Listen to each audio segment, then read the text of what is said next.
Olá, meu nome é Michele, eu estou atualmente no 4º semestre de Pedagogia, eu estudo na São Judas, na unidade da Moca. A aula de hoje eu vou falar um pouquinho sobre as figuras de linguagem, que a gente aprende bastante quando é pequena e a gente reforça mais ainda, mais ou menos no ensino médio, para os vestibulares, etc. O que são as figuras de linguagem? Elas são basicamente recursos da língua portuguesa para tornar a fala mais expressiva. Então, a gente utiliza o sentido conotativo ao invés do sentido literal. Eu vou começar falando sobre a metáfora, que a gente usa bastante no dia a dia, que ela tá dentro do tipo das figuras semânticas. Então, a metáfora é quando a gente usa uma palavra referente a algo, referente a alguma coisa, e a gente não utiliza a característica propriamente dita daquilo. Ou seja, eu vou dar um exemplo para ficar mais fácil de entender. Eu sou um anjo. Eu não sou literalmente um anjo, mas eu tô querendo dizer que eu sou pura, que eu sou boazinha, enfim. A próxima figura de linguagem que eu vou falar dentro das semânticas é a metonímia. O que é a metonímia? É quando a gente menciona uma coisa para representar um todo. Ou seja, quando eu falo, eu amo ler Carlos Drummond de Andrade. Eu não tô falando que eu gosto de ler o Carlos Drummond de Andrade, eu gosto de ler as coisas que ele escreve. A próxima figura é a perífrase. A perífrase nada mais é quando a gente substitui algo, alguma coisa, por uma característica que seja bem marcante sobre aquilo.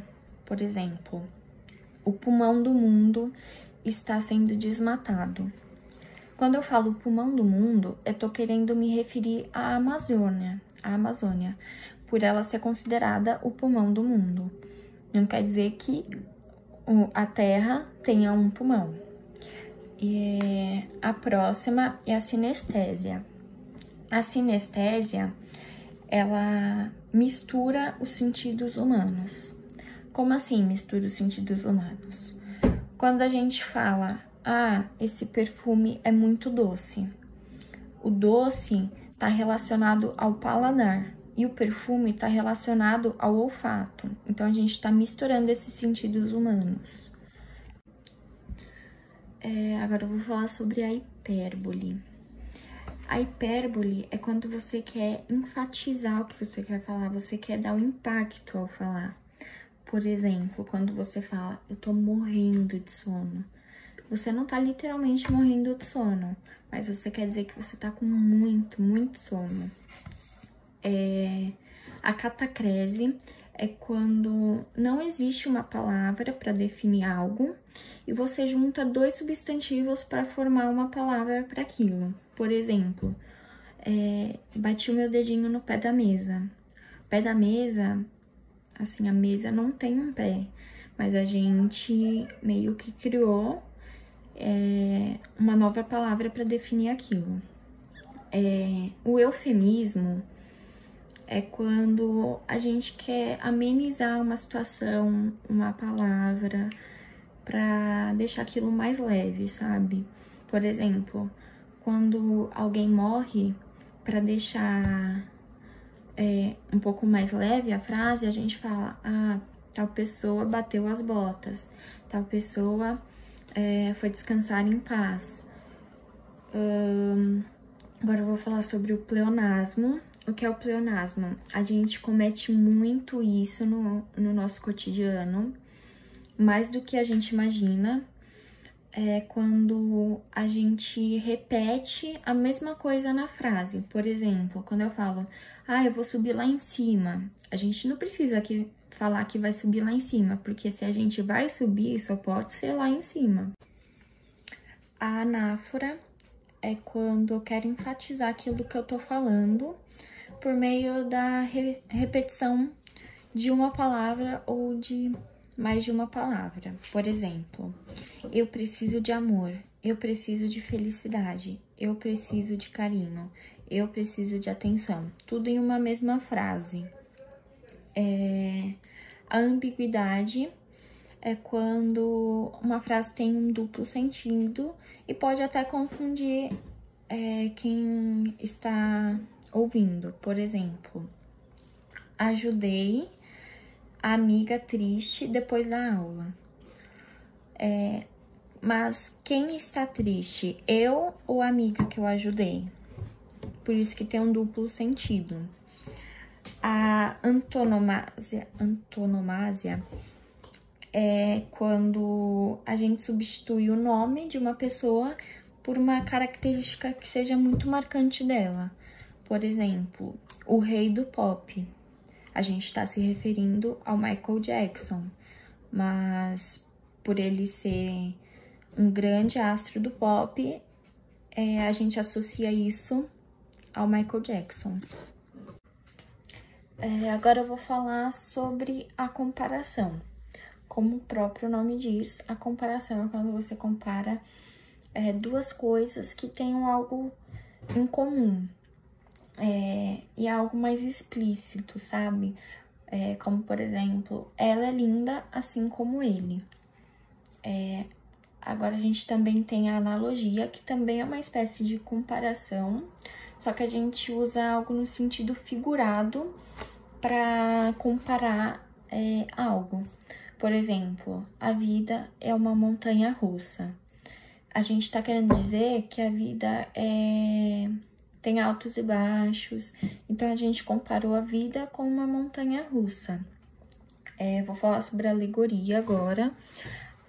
A alegoria é quando você quer transmitir um ou mais sentidos além do literal, quando a gente quer ampliar o sentido de uma frase. Como, por exemplo, o mito da caverna, que eu recomendo que vocês dêem uma pesquisadinha e deem uma lidinha para entender melhor.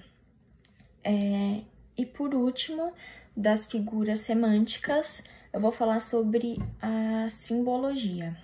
A simbologia, como o próprio nome diz, a gente utiliza simbologias para indicar alguma coisa. Por exemplo, quando eu falo a pomba branca simboliza a paz. Agora eu finalizei as figuras semânticas e eu vou falar um pouco sobre as figuras sintáticas ou de construção. Começando pela elipse. A elipse é quando a gente tira alguma palavra, omite alguma palavra de uma frase e mesmo assim ela não perde o sentido dela. Por exemplo, na festa, apenas 10 ou 15 pessoas. A gente omitiu o verbo haver. Na festa havia 10 ou 15 pessoas. Só que a frase não perdeu o sentido mesmo tirando esse verbo. O próximo é zeugma, que é parecido com a elipse, mas a gente omite algo que já foi citado anteriormente na frase. Por exemplo, eu aprendi a ler e depois a escrever. Eu não preciso falar eu aprendi a ler e depois eu aprendi a escrever, porque senão vai ficar muito repetitivo. O próximo é a silepse, que é quando uma palavra deixa de concordar gramaticalmente com outras palavras. Por exemplo, quando eu falo São Paulo está cheia de assaltos.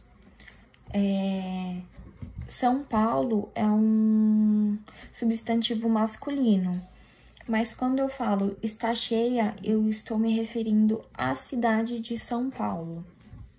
Vou falar sobre polissíndeto também, que é quando a gente repete várias vezes conectivos em uma frase. Por exemplo, eu fui à feira e comprei pastel, encontrei minha amiga e comi fruta.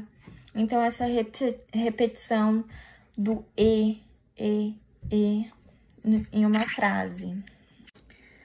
Agora eu vou falar do assíndeto, que como polissíndito é mais de uma, o assíndito é a falta de conectivos em uma frase. Ou seja, fui ao bar, conversei com meus amigos, gastei muito dinheiro, bebi muito. Então, não tem aquele e. E para finalizar as figuras de construção, eu vou falar do anacoluto, que é quando a gente interrompe o fio da frase, quando a gente tem uma alteração na estrutura da frase. Por exemplo, eu, porque sou muito brava, você fica provocando. E agora eu vou falar um pouco sobre as figuras de pensamento. Começando pela antítese, que é quando a gente usa na mesma frase palavras de sentidos opostos. Por exemplo, eu já estava entre a vida e a morte. O paradoxo, que é bem parecido com a antítese, é quando você usa na mesma frase uma oposição de ideias. Por exemplo, alegria é assunto sério. Se ficou meio confuso de distinguir paradoxo e antítese, eu vou dar uma dica para ficar mais fácil de diferenciar os dois. O paradoxo os termos contraditórios, eles se referem à mesma ideia.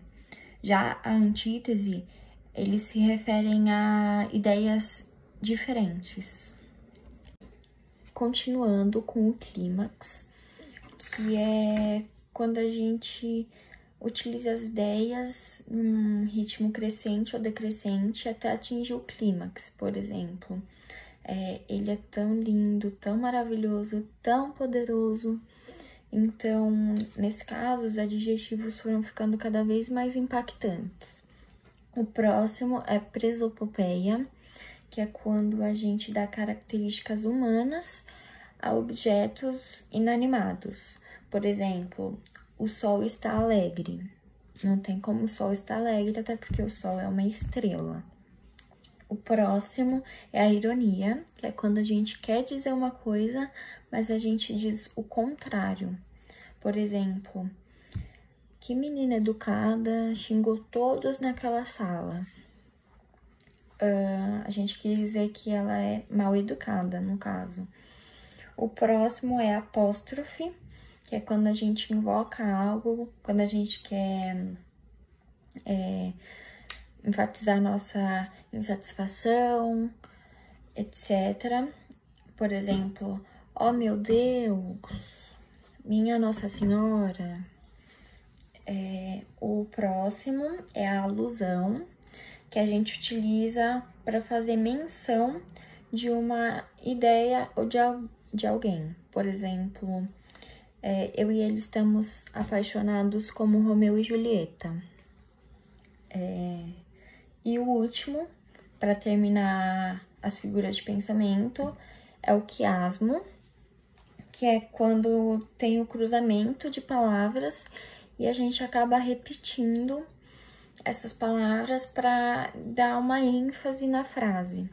Por exemplo, eu não tenho vida social, vou de casa para faculdade, da faculdade para casa.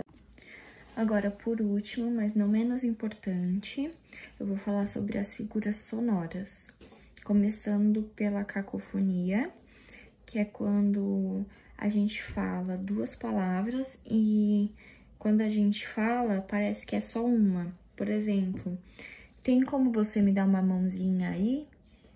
A gente tá falando uma mãozinha, mas parece um mamãozinho da fruta. A próxima é a onomatopeia, que é quando a gente quer reproduzir um barulho, um som, por exemplo, o tic-tac do relógio. O próximo é a aliteração, que é quando a gente repete o som de uma consoante. Por exemplo, são os trava-línguas, o rato roeu a roupa do rei de Roma. O próximo é a assonância, é quando a gente repete a vogal tônica, a vogal mais forte de uma palavra. Por exemplo, a Foz do Iguaçu, tão azul. Esse U, que é a vogal mais tônica, repetida várias vezes. E por último, a paronomásia, que são palavras iguais, ou que têm um som semelhante, mas que significam coisas diferentes. Por exemplo, a águia pousou e posou, parecendo que iria tirar uma foto. E essa foi a minha aula sobre figuras de linguagem. Espero que vocês tenham gostado. Um beijo e até a próxima.